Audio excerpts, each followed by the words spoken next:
श्री गणेशाय नमः। श्री महालक्ष्मी नमः।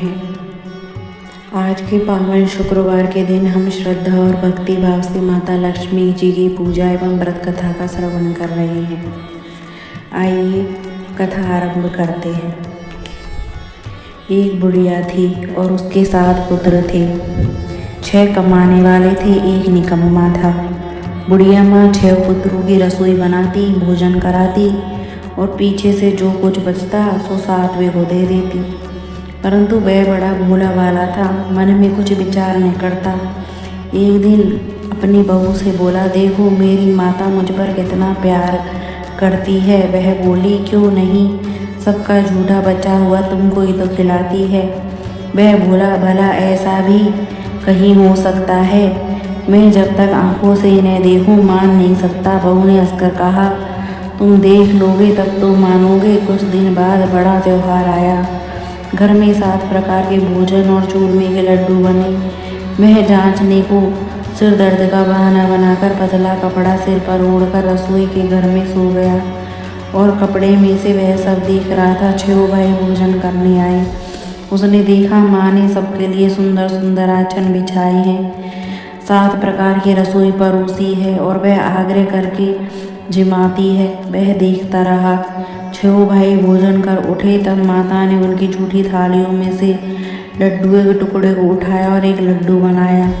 जूठन साफ कर बुढ़िया माँ ने पुकारा, उठो बेटा, 6 भाई भोजन करके गए, अब तू ही बाकी है, उठ ने कब खाएगा?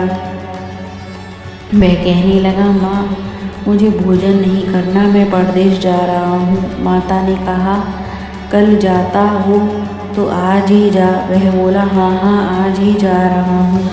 यह कहकर वह घर से निकल गया। चलते समय बहू की याद आई तो वह गौशाला में उपले थाप रही थी। वहीं जाकर उससे बोला, हम जावे परदेश को आवेंगे कुछ काल, तुम रहियो संतोष से धर्म आपनो पाल। वह बोली, जाओ पिया आनंद से, हमरू सोच हटाए, राम भरोसे हम रहे, ईश्वर तुम्हें सहाय। देख निशानी आपकी, देख धरूं मैं धीर, सुधी हमरी मति विसारियो, रखियो मन गंभीर। वह बोला, मेरे पास तो कुछ नहीं है, अंगूठी है सो ले और अपनी कुछ निशानी मुझे दे। वह बोली, मेरे पास क्या है, यह गोबर भरा हाथ है। यह कहकर उसकी पीठ में गोबर के हाथ की थाप मार दी। वह चल दिया। चलते चलते दूर देश में जा पहुंचा। वहाँ पर एक साहूकार की दुकान थी। वहाँ जाकर कहने लगा, भाई मुझे नौकरी पर रख लो। साहूकार को ज़रूरत थी, बोला, रह जा। लड़के ने पूछा, तनख्वाह क्या दोगे? साहूकार ने कहा, काम देखकर दाम मिलेंगे। साहूकार को नौकरी मिल गई। वह सवेरे 7 बजे से रात तक नौकरी करने लगा। कुछ दिनों में दुकान का सारा लेन देन, हिसाब किताब, ग्राहकों को माल बेचना, सारा काम करने लगा। साहूकार के 7-8 नौकर थे। वे सब चक्कर खाने लगे कि यह तो बहुत होशियार बन गया है। सेठ ने भी काम देखा और 3 महीने में उसे आधे मुनाफे का साझेदार बना लिया। वह 12 वर्ष में ही नामी सेठ बन गया और मालिक सारा कारोबार उस पर छोड़कर बाहर चला गया। अब बहू पर क्या बीती सो सुनो। सास ससुर उसे दुख देने लगे। सारी गृहस्थी का काम करके उसे लकड़ी लेने जंगल भेजते। इसी बीच घर की रोटियों के आटे से जो भूसी निकलती उसकी रोटी बनाकर रख दी जाती और फूटे नारियल के खोपड़े में पानी। इस तरह दिन बीतते रहे। एक दिन वह लकड़ी लेने जा रही थी कि रास्ते में बहुत सी स्त्रियां संतोषी माता का व्रत करती दिखाई दी। वह वहाँ खड़ी हो कथा सुनकर बोली, बहनों यह तुम किस देवता का व्रत कर रही हो और इसे करने का क्या फल मिलता है? इस व्रत के करने की क्या विधि है? यदि तुम अपने व्रत का विधान मुझे समझा कर कहोगी तो मैं तुम्हारा एहसान मानूंगी। तब उनमें से एक स्त्री बोली, सुनो, यह संतोषी माता का व्रत है। इसे करने से निर्धनता, दरिद्रता का नाश होता है और लक्ष्मी आती है। मन की चिंताएं दूर होती है। घर में सुख होने लगता है, मन को प्रसन्नता और शांति मिलती है। निपुत्र को पुत्र मिलता है, प्रीतम बाहर गया है तो जल्दी आ जाता है। कुंवारी कन्या को मनपसंद वर मिलता है। राजद्वारे में बहुत दिनों से मुकदमा चल रहा हो तो खत्म हो जाता है। सब तरह सुख शांति और धान्य हो जाता है। पैसा जायदाद का लाभ हो, रोग दोष दूर हो जाता है और जो कुछ मन में कामना हो वे सभी संतोषी माता की कृपा से पूरी हो जाती हैं। इसमें संदेह नहीं। वह पूछने लगी, यह व्रत कैसे किया जाए, यह भी मुझे बताओ, आपकी बड़ी कृपा होगी। स्त्री कहने लगी, 1.25 रुपये का गुड़ चना लेना, इच्छा हो तो 5.25 रुपये का ले या 11.25 रुपये का, अपनी सहूलत के अनुसार ले लेना। बिना परेशानी श्रद्धा और प्रेम से जितना बन सके सवाया लेना। 1.25 रुपये से 5.25 रुपये, इससे ज़्यादा शक्ति और भक्ति अनुसार ले। हर शुक्रवार को निराहार रहे। कथा कहना सुनना, इसके बीच में क्रम टूटे नहीं, लगातार नियम पालन करना। सुनने वाला कोई न मिले तो घी का दीपक जलाकर उसके आगे जल के पात्र को रखकर कथा कहना, परंतु नियम न टूटे तब तक यह कार्य सिद्ध न हो जाए। नियम पालन करना और कार्य सिद्ध हो जाने पर ही व्रत का उद्यापन करना। 3 मास में माता फल पूरा करती है। यदि किसी के खोटे ग्रह हो तो भी माता 1 वर्ष में ही अवश्य कार्य को सिद्ध करती है। कार्य सिद्ध होने पर ही उद्यापन करना चाहिए, बीच में नहीं। उद्यापन में 2.5 सेर आटे का खाजा तथा इसी परिणाम से खीर तथा चने का साग करना। 8 लड़कों को भोजन कराना। जहाँ तक मिले देवर जेठ भाई बंधु कुटुंब के लड़के लेना, न मिले तो रिश्तेदार और आस पड़ोसियों के लड़के बुला लेना, उन्हें भोजन कराना। यथाशक्ति दक्षिणा दे, माता का नियम पूरा करना। उस दिन घर में कोई खटाई न खावे। यह सुनकर बुढ़िया के लड़के की बहू चल दी। रास्ते में लकड़ी के बोझ को बेच दिया और उन पर ऐसों से गुड़ चना ले लिया। माता के व्रत की तैयारी करने लगी और सामने मंदिर देख पूछने लगी, यह मंदिर किसका है? सब कहने लगे, संतोषी माता का मंदिर है। यह सुन माता के मंदिर में जाकर माता के चरणों में लौटने लगी। दीन होकर विनती करने लगी, माँ मैं निपट मूर्ख हूँ, व्रत के नियम कुछ नहीं जानती, मैं बहुत दुखी हूँ। हे माता जगजननी, मेरा दुख दूर कर, मैं तेरी शरण में हूँ। माता को दया आई। एक शुक्रवार बीता तो दूसरे शुक्रवार को ही उसके पति का पत्र आया और तीसरे को उसका भेजा हुआ पैसा भी आ पहुँचा। यह देख जेठानी मुँह सिकोड़ने लगी, इतने दिनों में पैसा आया, इसमें क्या बड़ाई है? लड़के ताने देने लगे। काकी के पास अब पत्र आने लगे, रुपया आने लगा। अब तो काकी की खातिर बढ़ेगी, अब तो काकी बुलाने से भी नहीं बोलेगी। बेचारी सरलता से कहती, भैया पत्र आवे रुपया आवे तो हम सबके लिए अच्छा है। ऐसा कहकर आंखों में आंसू भरकर संतोषी माता के मंदिर में मातेश्वरी के चरणों में गिरकर रोने लगी। माँ मैंने तुमसे पैसा नहीं मांगा, मुझे पैसे से क्या काम, मुझे तो अपने सुहाग से काम है, मैं तो अपने स्वामी के दर्शन और सेवा मांगती हूँ। तब माता ने प्रसन्न होकर कहा, जा बेटी तेरा स्वामी आएगा। यह सुन खुशी से बावली होकर घर में काम करने लगी।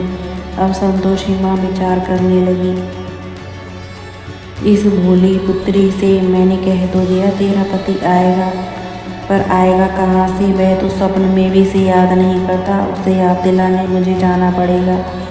इस तरह माता बुढ़िया के बेटे के पास जाकर स्वप्न में प्रकट होकर कहने लगी, साहूकार के बेटे सोता है या जागता है? वह बोला, माता सोता भी नहीं हूँ, जागता भी नहीं हूँ, बीच में ही हूँ, कहो क्या क्या है?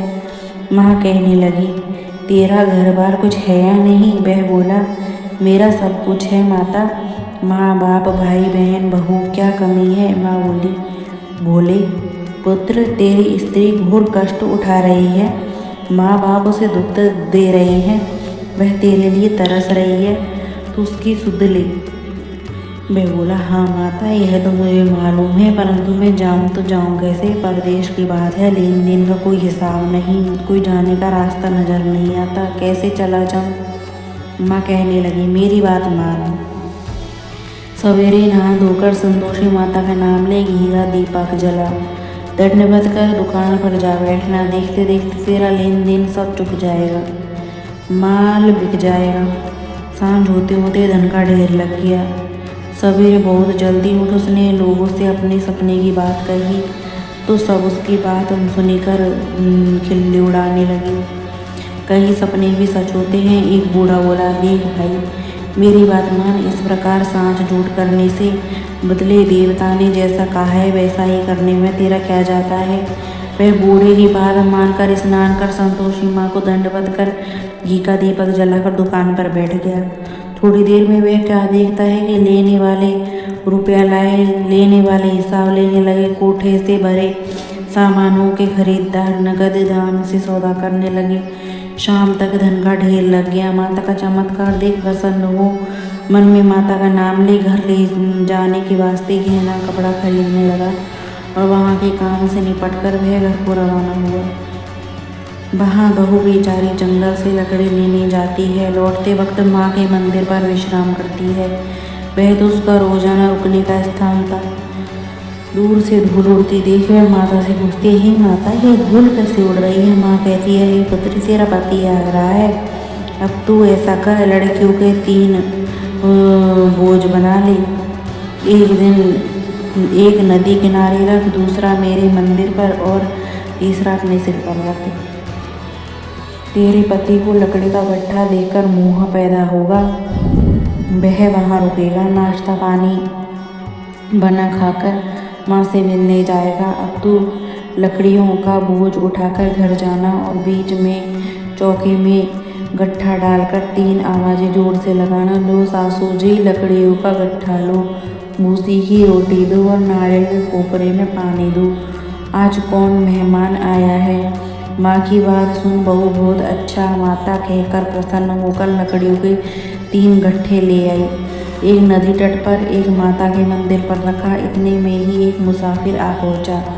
सूखी लकड़ी देख उसके मन की इच्छा हुई कि अब यहीं विश्राम करे और भोजन बनाकर खाए और फिर गांव जाए। इस प्रकार भोजन बनाकर विश्राम कर वह गांव को गया, सबसे प्रेम से मिला। इसी समय बहू सिर पर लकड़ी का गट्ठा लिए आती है। लकड़ी का भारी बोझ आंगन में डाल जोर से 3 आवाज़ लगाती है। लो सासू जी लकड़ी का गट्ठा लो, भूसे की रोटी दो, नारियल के कोपरे में पानी दो। आज कौन मेहमान आया है। यह सुनकर सास बहारा अपने दिए हुए कष्टों को बुलाते हुए कहती है, बहू ऐसा क्यों कहती है, तेरा मालिक ही तो आया है। आ बैठ, मीठा भात खा, भोजन कर, कपड़े गहने पहन। इतने में आवाज़ सुन उसको स्वामी बाहर आता है और अंगूठी देख व्याकुल हो माँ से पूछता है, माँ यह कौन है। माँ कहती है, बेटा यह तेरी बहू है। आज 12 वर्ष हो गए, तू जब से गया है तब से सारे गांव में जानवर की तरह भटकती फिरती है। काम काज घर का कुछ करती नहीं, 4 समय आकर खा जाती है। अब तुझे देखकर भूसी की रोटी और नारियल के खोपरे में पानी मांगती है। वह लज्जित हो गया, बोला, ठीक है माँ, मैंने इसे भी देखा है और तुम्हें भी देखा है। अब मुझे दूसरे घर की ताली दो, उसमें रहूं। तब माँ बोली, ठीक है बेटा, जैसी तेरी मर्जी, कहकर ताले का गुच्छा पटक दिया। उसने ताली ली, दूसरे कमरे में जो तीसरी मंजिल के ऊपर था खोलकर सारा सामान जमाया। एक दिन में ही वहाँ राजा के महल जैसा ठाट बाट बन गया।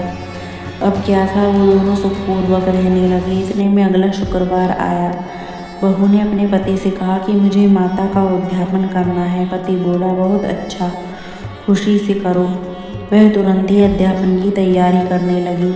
जेठ के लड़कों को भोजन के लिए कहने गई। उसने मंजूर किया, परंतु पीछे जेठानी अपने बच्चों को सिखलाती है, देखो रे, भोजन के समय सब लोग खटाई मांगना, जिससे उसका उद्यापन पूरा न हो। लड़के जीमने गए, खीर पेट भरकर खाई, परंतु याद आते ही कहने लगे, हमें कुछ खटाई दो, खीर खाना हमें भाता नहीं, देखकर अरुचि होती है। बहू कहने लगी, खटाई किसी को नहीं दी जाएगी, यह तो संतोषी माता का प्रसाद है। लड़के तुरंत उठ खड़े हुए, बोले, पैसा लाओ। भूली बहू कुछ जानती ही नहीं थी, सो उन्हें पैसे दे दिए। लड़के उसी समय जा करके इमली ला खाने लगे। यह देखकर बहू पर संतोषी माताजी ने कोप किया। राजा के दूत उसके पति को पकड़कर ले गए। जेठ जेठानी मनमाने खोटे वचन कहने लगी। ढूंढ ढूंढ कर धन इकट्ठा करके लाया था सो राजा के दूत पकड़कर ले गए। अब सब मालूम पड़ जाएगा जब जेल की हवा खाएगा। बहू के ये वचन सहन नहीं हुए। वह रोती रोती माता के मंदिर में गई। हे माता, तुमने यह क्या किया? हंसाकर अब क्यों रुलाने लगी? माता बोली, पुत्री, तूने उद्यापन करके मेरा व्रत भंग किया है।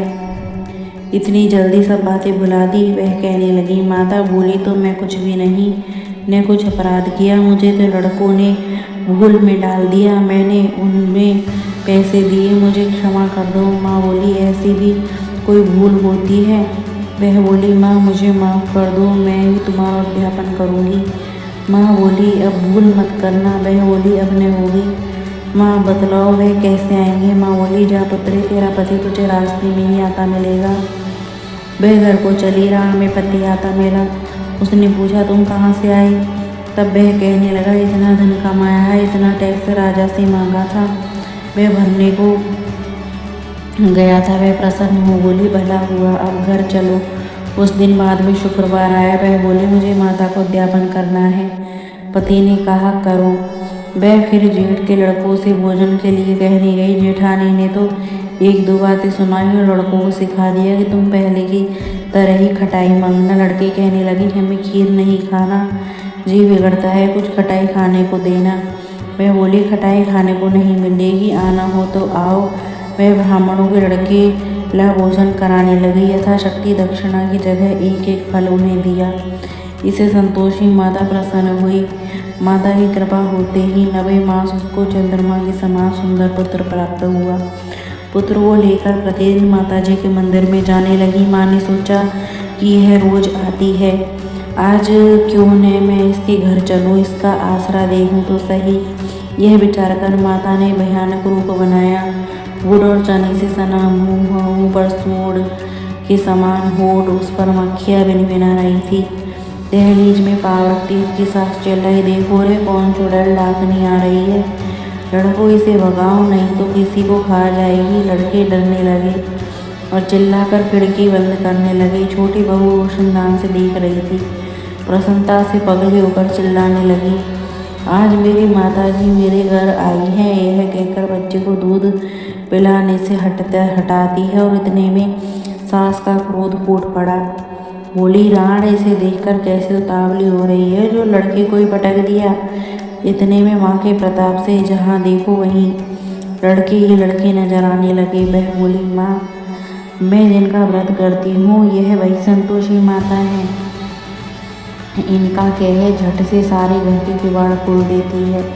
सबने माता की चरण पकड़ ली और विनती कर कहने लगे, हे माता, हम मूर्ख हैं, हम अज्ञानी हैं, पापी हैं। तुम्हारी व्रत की विधि हम नहीं जानते। तुम्हारा व्रत भंग कर हमने बहुत बड़ा अपराध किया है। हे माता, आप हमारा अपराध क्षमा करो।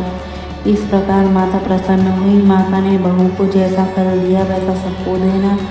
जो पढ़े उसका मनोरथ पूर्ण हो। बोलो संतोषी माता की जय।